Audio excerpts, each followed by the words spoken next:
నిజామాబాద్ జిల్లా మోపాల్ మండలం కంజర గ్రామ పంచాయతీ సర్పంచ్ అభ్యర్థిగా సువర్ణను గెలిపించాల్సిందిగా పలు కాలనీలో కత్తెర గుర్తుకు ఓటు వేయాలని ఎలక్షన్ ప్రచారం నిర్వహించారు. ఈ సందర్భంగా ఆమె మాట్లాడుతూ పేదవారికి పక్కా ఇల్లు అందిస్తానని హామీ ఇచ్చారు. అలాగే రేషన్ కార్డు,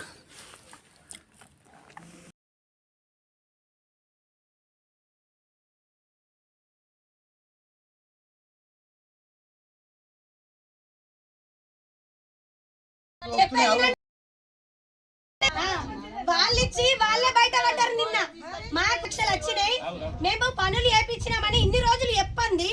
మన గ్రామ ప్రజలందరూ మంచిగా వినండి. ఇన్నని ఇప్పుడు గ్రామ పంచాయతీ అవుతుంది, అక్కడ సర్పంచులు ఉన్నారు, వార్డు మెంబర్లు ఉన్నారు, గెలిచిన వాళ్ళు. మరి ఇంద్రమ్మ ఇల్లు ప్రభుత్వ పథకాలు ప్రతి పేదవాడికి అందేలా చేస్తానని నేతలు హామీలు ఇచ్చిన ఏ ఒక్కటి కూడా నెరవేర్చలేరని వారి మాటలు నమ్మొద్దని ఆమె అన్నారు.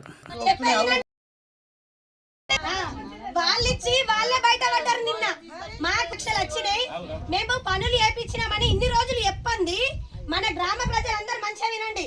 ఇన్నని ఇప్పుడు గ్రామ పంచాయతీ అవుతుంది, అక్కడ సర్పంచులు ఉన్నారు, వార్డు మెంబర్లు ఉన్నారు, గెలిచిన వాళ్ళు. మరి వాళ్ళకన్నా తెలియన్నా 75 లక్షల పాండ్ ఇచ్చిరని వాళ్ళే